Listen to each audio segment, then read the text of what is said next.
Wellesley-Weston Lifetime Learning offers non-credit courses to seniors in the Greater Boston area. For more information about WWLL and links to our videos, please go to www.llcourses.org.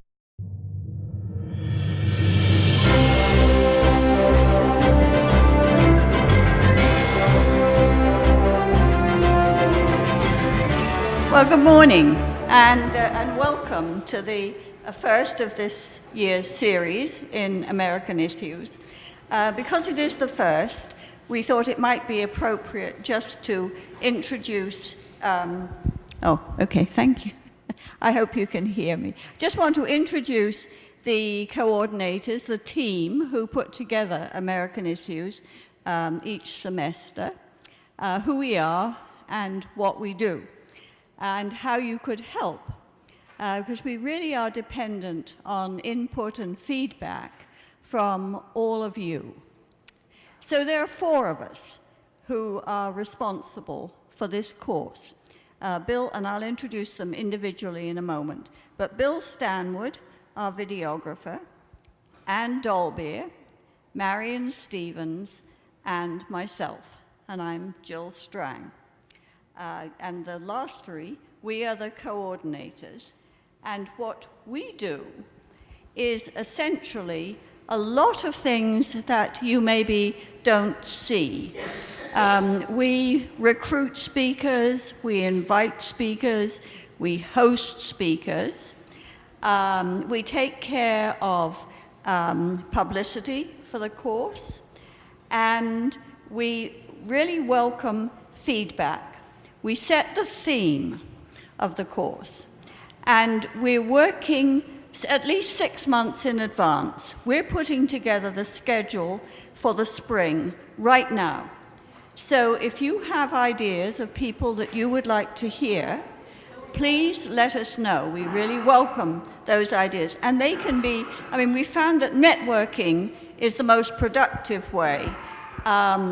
And we have lent on family members, friends of family members, all kinds of people. But the more circles that we have who have contacts, the better. And it doesn't have to be somebody that you actually know. We also have written absolutely cold letters to people, sometimes with very good and very surprising results. For example, a year ago, I heard an excellent talk on C-SPAN, and it said that the speaker's affiliation was the Harvard School of Public Health. So I went on to the internet, I found his email, I wrote him a letter explaining who we are, what we do, and said that we'd just be delighted if he could come and talk to us, or if he knew somebody who could talk. And his subject was gun control as a public health issue. So I didn't hear. I didn't hear for months, and frankly, I wasn't at all surprised. And then, about 6 months later, there was a letter from somebody else, an email from somebody else, saying, terribly sorry, I overlooked the email that this expert from the Harvard School of Public Health had sent along to me, wondering if I could talk to your group. And he said, I'd just be delighted to. So he's coming next week, Eric Fliegler. We didn't know him beforehand, but turns out he's nationally known. He gives talks all the time on this particular subject. So that was an example of something that really worked out. It doesn't always work out like that, but we're ready to ask anybody. And the theme for this semester may not be apparent, but we were thinking it is the midterm election coming up in November. And what we can all do is to get out there and vote, and if we're better informed about the various issues, we'll be in a better position to talk to people and encourage them to vote as well. And that's why we've put in things like the Supreme Court, for example. We didn't know quite how important the Supreme Court was going to be, so we were very lucky on that. But we've also put in foreign policy, we put in prison reform, put in a number of issues the Federal Reserve, for example, and I heard an economist yesterday saying that what happens to the economy, and whether we go into a depression or not, and of course nobody knows, but it all depends on what the Federal Reserve does. So it's important to know these things. And we hope that you will encourage people to come to these lectures or to watch them on cable. So what I'd like to do now is to introduce Bill Stanwood, who will tell you about the technical side of this enterprise. Thank you, Jill. I'm your friendly video producer, and don't worry, I'm not going to go on and on about technical stuff. Just to say that over the last 6 months, we've had some comments about people not being able to hear. I hope you can hear me okay, because we've actually done quite a bit of work on trying to upgrade the audio system, and so we'll see how that goes. We've got some new wireless PA mics and so forth, so that should be good. If you have complaints or just comments, please address them to Donald J. Trump, 1600 Pennsylvania Avenue, Washington, D.C. No, or any of the coordinators for the, or me. Before we start with Dave, who's waiting very patiently, I might add, I would like to introduce Marion Stevens. Oh, here she is. She's right in front of me. Just one thing more. When we get to the Q&A portion of the presentation, one of us will bring you a microphone so that you can actually, other people can hear your question, and it will be recorded on the video. Just please put it right up to your mouth so that, and speak loudly and distinctly so that we can hear you. The one other thing I'd just like to mention is that we do show these lectures, at least for American Issues, on Wellesley Public Media. You can go to their website for the schedule, which is all over the place. But we also have a YouTube channel, and if you go to YouTube and do a search for Wellesley-Weston Lifetime Learning, all of the lectures will come up, and this one will probably be on YouTube in 2 weeks. It's usually a couple of weeks after the lecture that it gets put up. So without any further ado, I would like to give you Marion Stevens. Marion? Hi, good morning. Didn't wear my name tag this morning. Sorry about that. I'm Marion Stevens. I just want to thank all of you for coming. We see a lot of familiar faces who come every semester, but we see a lot of new faces too, and we're happy about that, and we hope you'll come back on a regular basis. I just want to reiterate a little bit about what Jill has said, that we want to hear from you about whether we're on target with our speakers or not.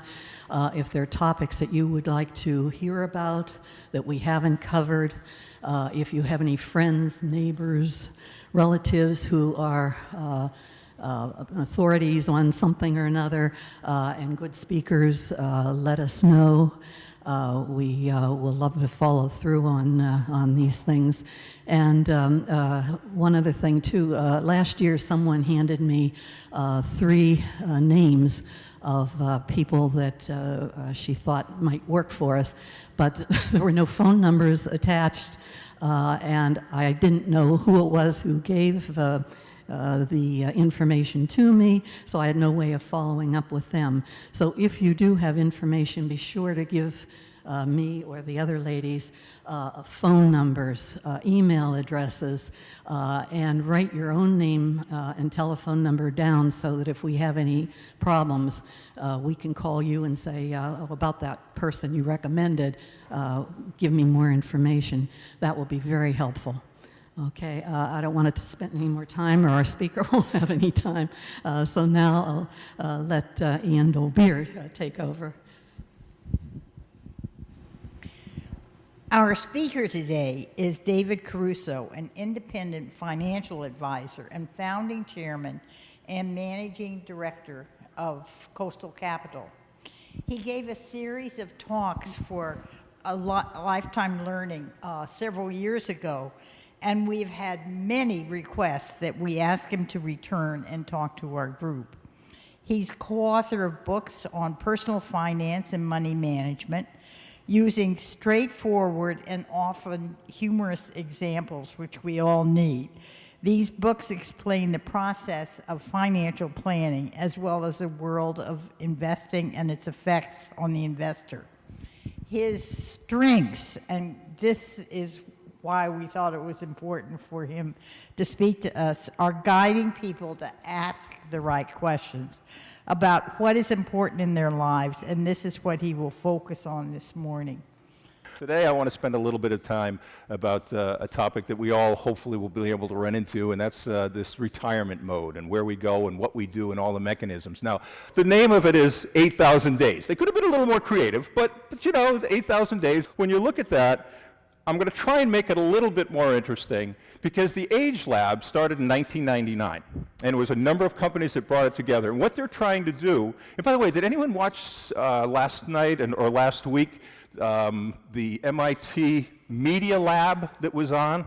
That was fascinating. It was on, I think it was on last night. And it was just absolutely amazing the things that they can do, you know, artificial limbs and all the rest of it. And what they're doing now is to try and figure out what those 8,000 days are going to do when it comes to retirement. Because we think of retirement as, here it is, we're going to go through this 8,000 days, but what does it mean and how do I get there? So as a result of that, I'm going to spend some time talking a little bit about it. Again, challenges, opportunities for longevity, consumer behavior and decision making are what they do, trends in demographics, technology, and lifestyles. And if you ever get a chance to go there, you certainly should, because it's a very fascinating place to go and you're going to learn a whole lot. And I'm going there again, I think in another month and a half to see some of the latest things that they're doing. So let's start here with my buddy and friend and co-golfer. Looking at over here, this was all put together by Joe Coughlin, and I'm going to let him say what he thinks. What we're talking about now is a longevity paradox. Now that we've achieved humankind, we've tried to achieve it since we've walked, and we're living longer, and we really don't have a good idea what to do with all of that additional time. And if you need some additional time, this is the book that he's written, which is called The Longevity Economy. And it talks about the fact that we are living longer, and I'll show some examples of that as we go through. But to me, it's been absolutely fascinating, the amount of research that I get. Probably once a quarter, they send another item, and I try and dole it off to my clients and be able to use some of these things. The last one they had was how do you enjoy life as a grandparent? So it's a lot of very interesting things, and it's not just about money as we go through it. So there's two cycles here, and I don't want to confuse you. I want to make it clear. Those 8,000 days can be looked at over your lifetime. But there's another 8,000 days that can be looked at in just retirement, and I'll show you some of that later. So let's start at the big picture. This is what they call the cycle of life. There's 4 cycles of life, and they're all about 8,000 days. The first cycle are the learning days. It's basically saying, what do I do in the first part of my life? Well, you're born, you probably go to school, and maybe you'll get a job. So that's the first 8,000 days. And again, each one of these is about 22 years if you put it in perspective. They expect you to live by 87, just so you want to know. But by looking at that, the first phase is about the learning days. It's just trying to get a handle. It's what my kids are at right now. They've graduated, and they're trying to find a job and trying to find a life. Then we start growing. That's the next cycle. So those next 8,000 days are getting a job, learning what I want to do, building a family, growing a business maybe, growing a career. So those 8,000 days kind of pass through here. And then this next maturing area is our midlife crisis. So that's the next one we move into after going to school, having a family, midlife crisis. And then the last part, which we're going to spend a lot of time with, is retirement. So what they're saying is that we plan on living 87 years, so therefore they've doled it up in 8,000 categories of days. Okay, let's have some fun with this. We're talking about retirement, it's later in life, sometimes we don't have our best skills. So I saw this one chart and I pulled it out, I just thought it was fascinating, and what it's saying is, what is it and when do we peak at the things that we do? And I thought it was fascinating because over here it says if you're going to peak at something, your best time to learn a language is when you're 7 years old. When's your best brain power processing? When you're 18. Now, that doesn't mean that you know what you're doing, but that does mean that you have incredible brain processing. If you look over here, at 22, you are peaking at remembering names. At 23, you get some life satisfaction. You're starting to feel good because you're making some money, you're out of school, and you've got control of your life. At 25, muscle strength peaks. At 26, you tend to find a marriage partner. I got mine at 27. I guess I was pretty close to that one, and we're still together. Bone mass at 30, playing chess at 31, remembering faces now at 32, that's when you peak. The salary for women at 39, that's when you peak. Making a Nobel Prize winning discovery, 40. You got to have some maturity there. You got to have some experience. Salary for men at age 48. And also what I thought was very interesting is there are these longer cycles which talk about satisfaction and psychological well-being and wellness. And I just thought about it last night. Literally, I just put it off the computer and I Googled it. Has anyone heard at all of the happiness curve? Anyone ever see that? Very fascinating. They've done a lot of work in that in the last 5 years. And what it says is on this chart, and I'm sorry I don't have it to you, I can get it to you so that you can see it, but it basically says, by looking at this chart, it says at 18, you're peaking. You're really happy when you're 18 because you're doing the things that you want. But as you go down this valley to age 50, you've got a lot of things that you've had to learn in life and to carry through in life. So at 50, all of a sudden, this magical thing happens. We said, hey, I'm 50, I've done this, I've gone through this, now what do I do? Where do I put my resources? And people start getting happy again. And you look here, and all of a sudden, this happy zone starts moving way up. Now, there's a wide diversity, depending on where you are. But again, what we're trying to do, and hopefully what you can do with the retirement side, is getting that happiness back and bringing it. And it's not getting old, it's getting unique. And that's what we want to talk about today as we go through all of these things. So again, just one thought, think about happiness. Here's our 8,000 days. Again, the 4 phases of retirement. We'll talk about that. I've already gone through the big cycle of life. Now, the good news is we're living longer. And if you look over here, you'll be able to see Gertrude Baines. She lived to 115. Gertrude has done some amazing things. And each one of these have come up with some tips about life, the things that made them live longer. And Gertrude's tips were, she is the world's oldest known person with a steady diet of crispy bacon, fried chicken, ice cream, and she died at 209. So whatever it was, it got her there. Another one from France, Jean Calment, 122. She was born in 1875, a year before Alexander Graham Bell patented the telephone, 14 years before Alexander Gustav Eiffel built the tower, and she died in 1997. And when you look at her, this was her habits. Number one, she used to eat more than 2 pounds of chocolate a week, treat her skin with olive oil, and she quit smoking at 117, and she rode her bike till age 100. So it says there's activity and there are things that can be done during those years.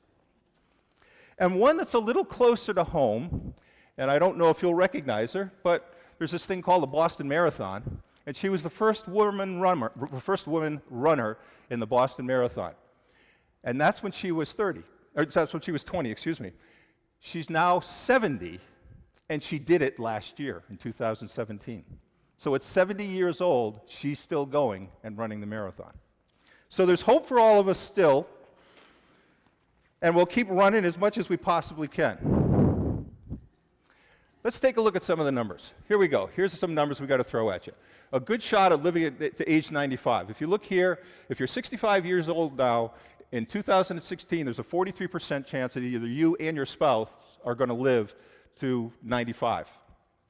In 2029, the way that the cycles are going, it looks like you're going to live to 95, and there's a 50% chance that you're going to be able to do that. So odds are on our side. This is the retirement story, okay? I'm going to retire. What am I going to do? I don't know. But generally, it's usually someone who's been working for 40 years, decided they want to do something else, and they say, I think I'm going to try and figure that out. And we'll talk a little bit more about it here. But what they tend to do is they say, hey, I'm probably going to go get on a bike, exercise, and do all the things that I haven't done for the last 40 years. That's the first thing they start with. The second thing we start with is probably some travel. Most people say they want to travel, they want to go somewhere. So as a result of that, they pack their bags and go. And other people, like me, become frustrated because they play golf. And the one thing I could never do for the rest of my life is play golf because it would kill me. So we all have our ways of looking at things and trying to work through this process. But the good news, again, is that we're living longer. Now, look at the current profile when we think of retirement. There have been a few more things thrown at you. Now you've got to worry about not just children, but grandchildren. We have people reading books in book clubs. My wife is in a book club. This is traveling through America. It's understanding transportation. It's trying to figure out where do I want my home. It's trying to figure out healthcare. It's having gourmet food. It's trying to fix things. Who's going to fix my stuff? It's technology. It's going back to school. And a lot of this is a retirement story, and a lot of it is changing dramatically because women have had careers now. And they're more into that. And by the way, it's almost always the women who are taking care. They're the caretakers or the caregivers. So by looking at this, we're now talking about a retirement that you're going with groups, you're talking about technology, you're being creative, you're taking walks on the beach, you're trying to manage your medication. Over here, you got your checkbooks. And all of this stuff is coming, and that's where the transition goes. And we'll go through these 4 little cycles to see what it's going to look like. Everybody with me so far? Good. Now, here's the cycle. 1, the honeymoon. What do I do now? Went to my retirement party, got my watch, played some golf. Now what do I do? In fact, it was interesting. I've had a lot of people that I've worked with at WBZ for all these years, and most of them are retiring. Virtually every one of them is still working, and I thought that was fascinating. They play a little bit of golf here and there, but most of them, through their retirement, they continue to work in the phase, and I don't know if that's because they're busy or they need the money or whatever the case may be, but the reality is, looking at this is trying to figure out where you want to go. The next part is the big decision, and we'll give you some samples of that. The other part is longevity and our health, and unfortunately, the sad part is solo. You know, there is that solo stage that we go alone, and there are a lot of things that need to be done as people go through that process. So let's start, first of all, with the honeymoon phase. If you can see up there, just to kind of plot a few things out, this is deciding, do you want to work? Some people want to work, some people don't want to work. So this cycle is trying to figure it out. What's the role that I'm going to have at work? How much income do I have in terms of getting to where I want to go? And what are the family dynamics? Who's going to be taking care of me? Where are my kids going to be? Where are my grandkids going to be? Because lots of times it's the grandparents that are moving now because they want to go see the next generation. So there's a lot of movement that takes place, and trying to figure that honeymoon phase out is where you're really exploring. And you know what seems of the clients, probably about 65% of my clients are under some mode of retirement. And they're very anxious at almost every situation because they're not sure what they're going to do. They're not sure, can I afford this? They're not sure where they want to live. So there are a lot of decisions that come up, and that's what this honeymoon phase is about. It gives you time to breathe, to think about it, to come to amazing meetings like this where you guys always do, which I've been watching you for the last 5 years, getting together and talking. That's probably the single best thing that you can do to try and understand this retirement age. And then ultimately, after you get through the family dynamics, you got to figure out, where do I work? What's available for jobs today? We have the best job numbers that we've had in 40 years. So the job numbers, there's many more people that want their jobs than people that will actually take those jobs. It's hard to find people these days. But it's interesting, if you look at the gig economy, These are short-term jobs. They're short contracts. They're things that you can do back and forth whenever you want. And it shows that the workers of age 55 to 74, they're much more likely to be part of that gig economy because they want flexibility. If you look at the regular workers from 25 to 54, they probably want a long-term job. And when you think of the younger workers, they too are probably looking for longer-term jobs. So the better jobs are things like dog vacay. Now, everybody loves their animal, but they have dog vacation places. And there are people who do that and be able to spend their life with animals, like my daughter who loves animals. So that's her job right now. She's doing something that she loves. And having dog vacay, that's a job opportunity. Another one is hop, skip, and drive. There's so many kids now that need to be shuffled around. They have hop, skip, and drive so that the kids get taken off to all the places. Remember, you used to play in your yard? Nobody plays in their yard anymore. This is something where people are going out and they're trying to figure out, how do I make a living being able to do my job, because they're working 2 jobs, and take care of my kids. So this is an economy where you get to hang out with the young kids again, maybe. Who knows? Envoy, that's if you need shopping. Most of you certainly probably understand Lyft and Uber. And then we had the Silver Ride over here. And this is great. This is like having a full-time butler chauffeur named Jeeves. I mean, they do everything for you. If you want someone to take care of it, and you don't want to drive, and you don't want to own a car, and all the rest of that stuff, there are companies like this that give you that flexibility if you want to work, to be able to work and do those things. Okay, let's find out who really wants to work. 54% of the people enjoy working. 56% want to stay active. 26% want money to buy extras. 25% need money to make ends meet. A job opportunity, 24%. Keep health and insurance benefits, 23%. Decrease in savings and investments, 21%. And try maybe a different career. So there are a lot of people out there that still do want to want a job, and there are opportunities for flexibility that we've never had before. Here's another thing. This is kind of flipped around, and it will change. But when you look up there, it says, who's helping who? Are the parents helping, or are the kids helping the parents? And right now, 61% of parents are providing for their children or their grandchildren. So there's this over here is much more dominant from the parents. Over here, only 28% of the kids are actually supporting the parents. But what's going to happen in probably in the next 30 years, we're going to see the number of people age 65 double. So this trend is okay now, but it's going to be changing, and thank God I've got 2 kids to take care of me, hopefully. Next one. This is a real problem, and people don't understand it. People think they're going to have a pension. And people think that they're saving enough to put money aside.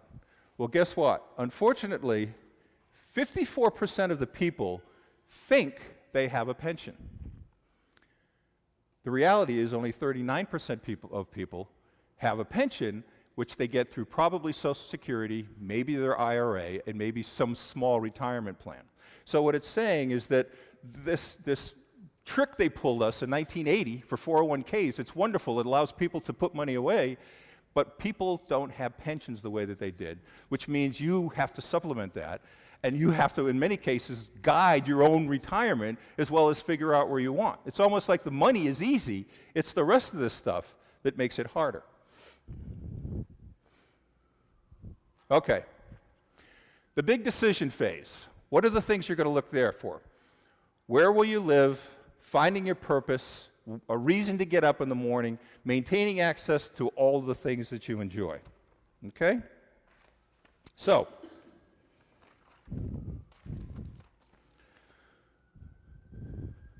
let's take a look at some of the things we're thinking about, the major decisions we have to make. How many people want to move to a warmer climate or a colder climate? Warmer. Okay? I'm one of those, born in Florida, still in me. Looking at going north. My son, he wants to go as far north as he can. He hates the heat. So making that together, and by the way, the battle my wife and I are having right now is she's from California, and I'm from Florida. So we have to decide if we want to go someplace or move there or take vacations there. So we have to decide between the hurricanes of Florida, which is where I was born, and the wildfires and the tornadoes and the earthquakes of California. So maybe somewhere in the middle it might work a little bit better because it'd be a lot cheaper. But people have these things and they have these debates, and we're trying to figure out what is it. And the hardest one is the proximity to the family. Who's going to be here? Where are they going to be? And people are having to move as a result of doing that. Talking about downsizing, upsizing, how are you going to get around, should you make your home more aging friendly, all the rest of that stuff. So there's a lot of things that you really have to come out with in that. And here's some of them. What do you do with your home? What does it look like in today's world? Stay at home? Move in with a family member? Upsize or downsize? I'm finding more of my clients are downsizing than upsizing because it saves them money in the process and they don't need all the space. Or 50-plus communities, they're everywhere these days. Assisted living, there are a lot of facilities, and especially in this particular area, and continuing care retirement communities. So these are the choices that we're looking at now. And if you're going to do that, start looking at that sooner as opposed to later because they're filling up. They're literally filling up in a lot of these locations, and it is hard to get in, and it is, in many cases, expensive. So you've got to go through the economics to figure out whether you can do that.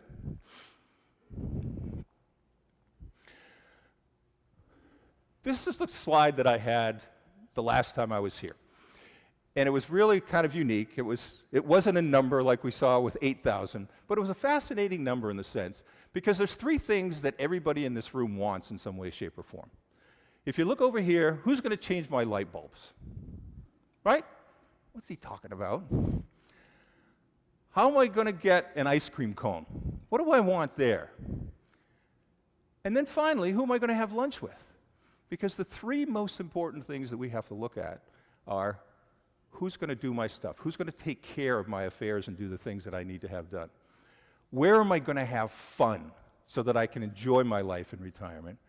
And who am I going to have lunch with? Because it's critical that all of you interact. This is the single best thing you can possibly do in your life is get in a community like this and to be able to talk about it and exchange ideas. I'm hoping that a lot of this discussion today is not going to be just about this. It's going to be about your experiences, and I'd like to hear more about that. But in looking at it, that's what we want. Who's going to put in my light bulbs? How am I going to have some fun? And how am I going to be able to communicate with people so that I'll live longer? What are people worried about?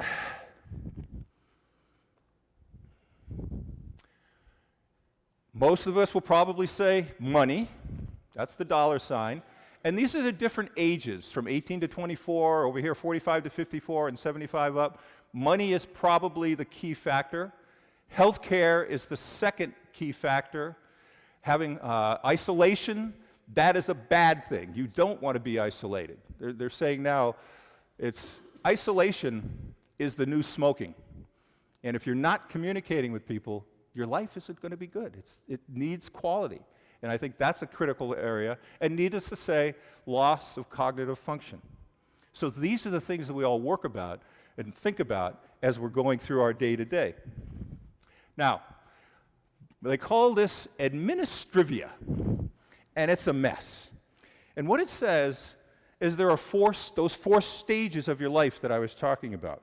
So one stage over here is, well, we're living together, we're okay, we're newly into retirement. We don't need a whole lot. We just need to communicate with someone, and it's usually face-to-face. Then all of a sudden you get here in the second phase of those 8,000 days. Now you have some friends, but you're starting to take some medication. And now you need someone to take care and fix your stuff, and you need someone to help fix other things, and you need someone to do your accounting. And then it starts building up when you start getting into the medical side. And now you have all of these issues that you're looking at for prescriptions and having automobiles and transportation.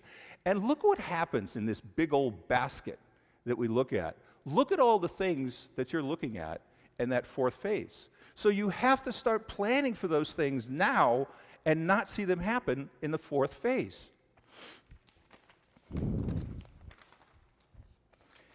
Just a couple of ideas. Any doctors in here, by the way? I'd rather have some of them maybe talk about it. But in looking at it, here are some of the things that we look at in these columns that I was talking about. 92% of people, of adults, have one major chronic disease. By the way, the chronic diseases: heart, cancer, stroke, diabetes.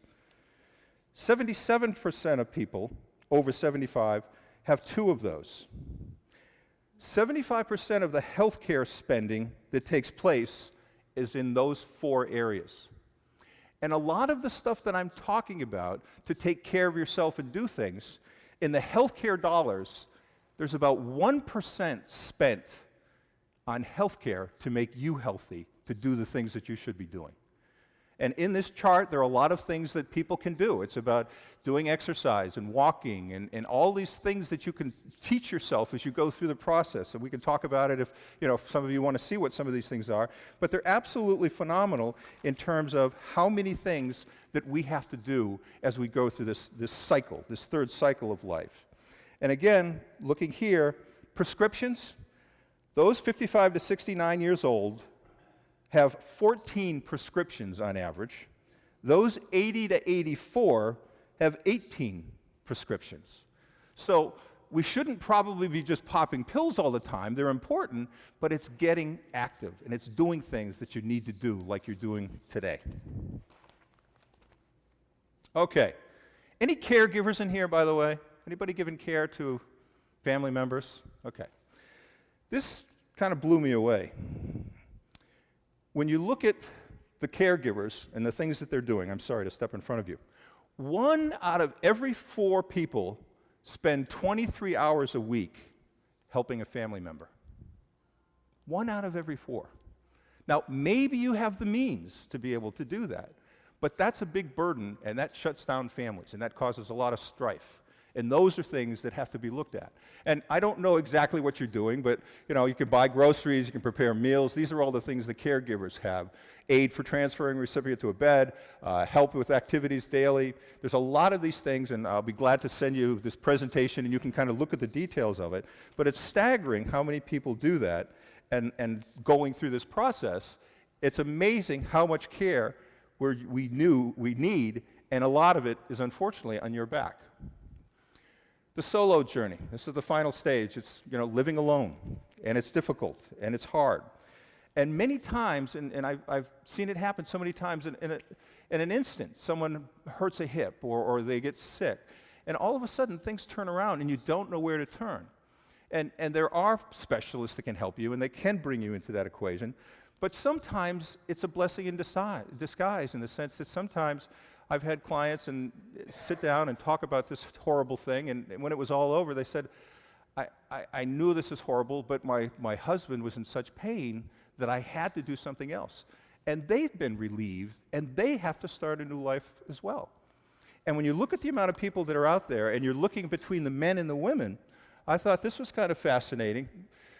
Looking here, the average age of widowhood, 59 years old. Divorce rate of 50 plus is up 700% from 1960.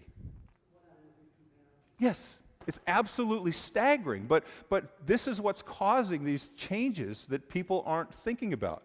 In this case, it shows that the 36% of women are living alone, 20% of men are living alone, and again, with divorce, that always causes extra anxiety as we go through the process. Here, single most important factor, social activity. They've got this gauge that they use, and you could take a look at it, and you could say, okay, so they surveyed people and went through this, and they said, how many times are you having social interaction with people? Once a year or less? Several times a year? Several times a month? Several times a week? Almost every day? Very interesting, because it says, if you can just change one of these, a 1-point difference in social activity of those items, it corresponds to a 5-year difference in motor function. So it says you have to be moving, and you have to be busy when you're going through this process, when you're trying to interact with people. Now, with that being said, I'm not going to sit here and talk about money and finances and all the rest. This is what we're posturing, and that is there is a cycle that we work with, and most of it is very positive. So the rest of the time that we have here, I'd like you to tell me stories, ask us questions, and again, by the way, I've got 2 colleagues that are here today that if you want to ask some questions as well over here, and we'll make sure that we get it and go through these and answer any questions that you didn't have a chance to. So what do you want to talk about now that I've kind of laid out the universe as we know it in retirement?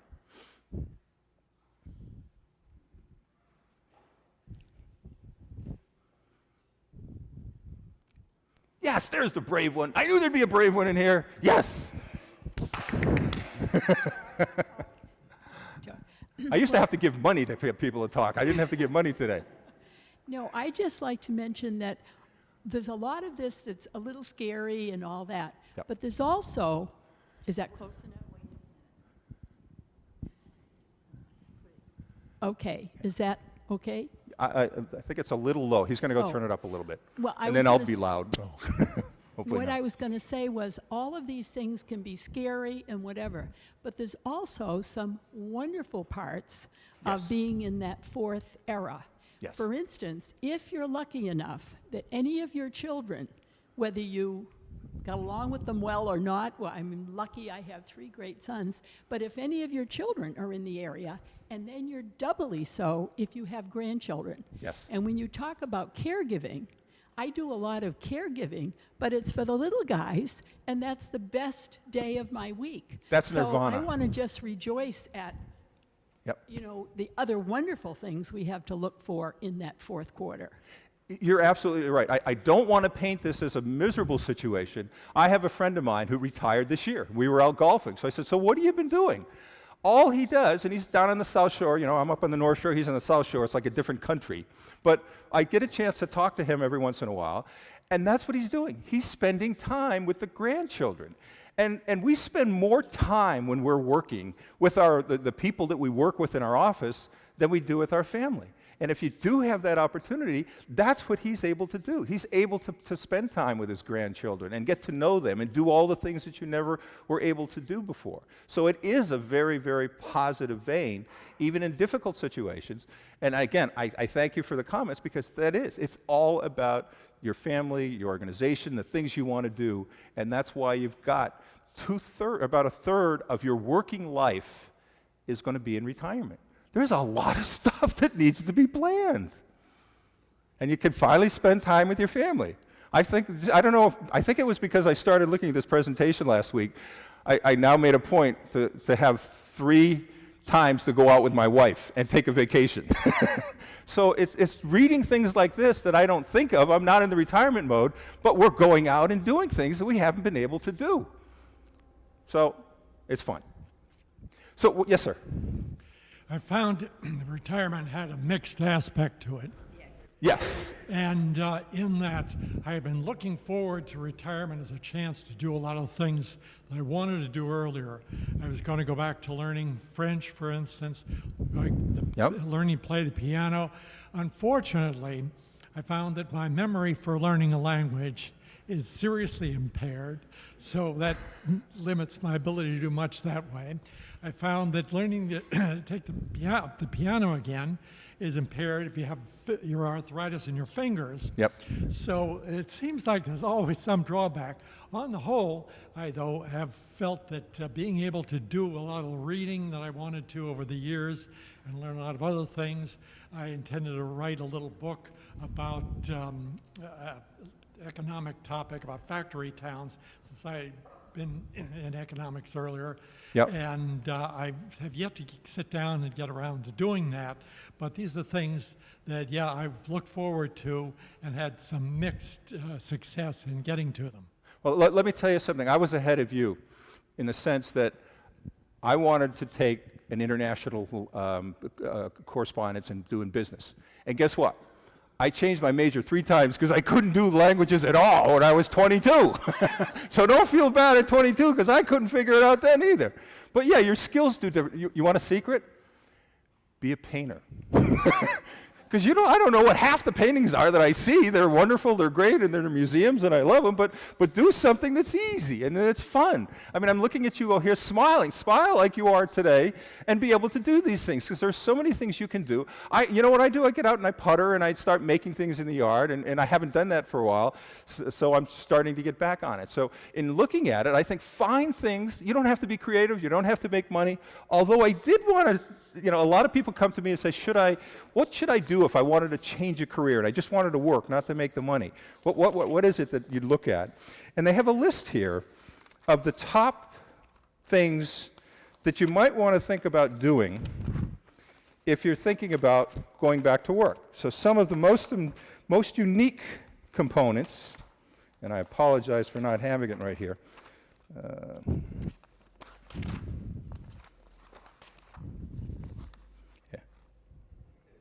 I'll find it for you later.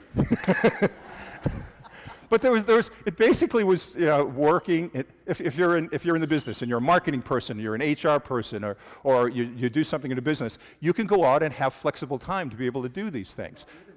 Yes. Yeah, in fact, healthcare workers, talking about how confusing it is, that's one of the top jobs, is you being the coordinator. Yes, trying to help them, because you can't, it's another language. You talk about language being difficult, sometimes business. Boy, healthcare is a whole different language. And you have to learn all of these things when we're not in our prime. So that's an opportunity if people are thinking of some of these things. Yes?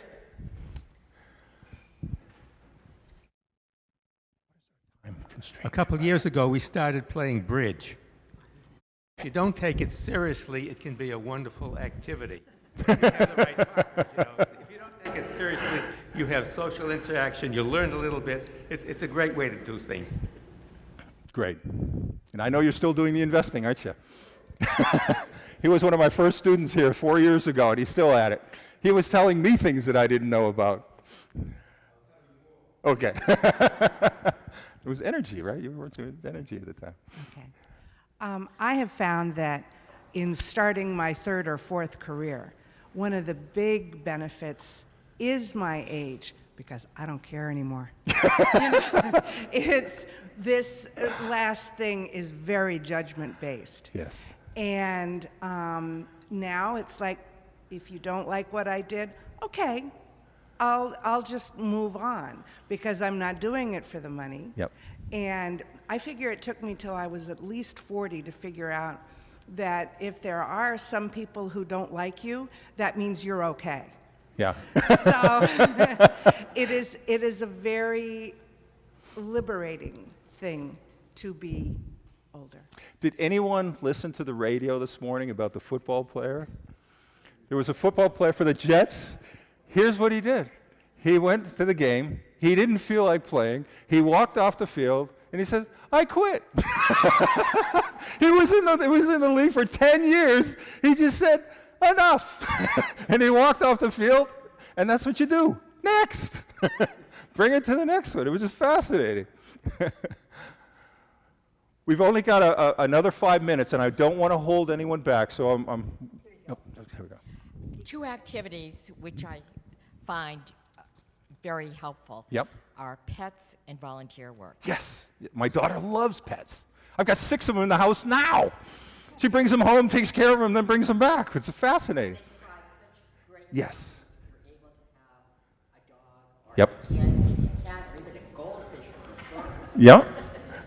Goldfish are tough to pet, but they're okay. I find many older people have a goldfish. Yeah. My daughter's had every one of those times 5, so she loves animals, and that's what she's doing with her life now. Okay. I just want to second the thought about volunteering, because that's something that I've been doing since my retirement began, and it's been very meaningful for me. And part of what makes it really meaningful for me, it's not just the activity, which is sort of in continuity what I did professionally, but what makes it really great is I do it with a group of friends. And so we do our volunteer work, and then we go out and have our coffee and donuts and talk about old times. And that works pretty well for me. No, I'm looking for one thing. Please, go ahead. There was someone else. Thank I you. agree. Volunteering, I do that, and I get a feeling of satisfaction, like I'm contributing, and I know I'm helping the person that I volunteer with. But also, I think it's a period of time where I listen. Yes. You know, when you're working, Yep. your head is always someplace else. You're never there. Yep. And now, when you don't have those kinds of work responsibilities, it's you have an opportunity to learn and listen. And I think that's been very rewarding for me. It's fantastic. One of the things that I put together here, for the sake of time, I didn't go over, but they said, you're talking about those things, little tests you can do for yourself, and about walking straight. One of them is walk in a straight line, do a one-legged one-on-one, do your tiptoes turning around, and placing pegs on a board. Little things like that can help you. And you hit it right on the head. I wanted to get to this, and I just, for time constraints, I didn't. But these are the 5 most important things that you should be doing if you really want to have a fun life. Go to restaurants, sporting events, go to day trips or overnight trips to friends' house and relatives' houses, if they'll let you in. Do unpaid community work done here. That's what you're doing. Be with people in groups and senior centers. Boom, stamp that, already doing it here. And again, visiting friends. And the single most satisfying thing for virtually all of my clients is getting somewhere and taking a trip and going someplace different. Buying stuff doesn't matter. It's doing stuff that you have to do when you're in that mode. And I think you guys have probably got that pretty much down.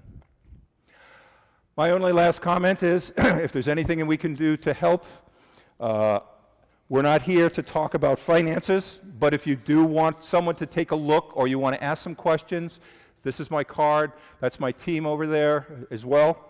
And looking at it, I think we'll be glad to answer any questions that you have, but I don't want to restrict everyone, but I do want to say thank you very, very much for coming, and I'll give you an update. In fact, if any of you want to get on a list, there's probably once every quarter, I have a mailing list of the things that come out of the MIT Age Lab and some of the new things. And if you want to just sign up for that, there's no cost or anything, but when you get it, we'll be glad to send it off to you, some of the latest things that you're able to get at the MIT Age Lab. So just send me an email, and we're happy to do it. And if there's questions that you want to ask separately that I didn't get a chance to talk about, then I'm happy to do that as well. So thank you. Thank you very much.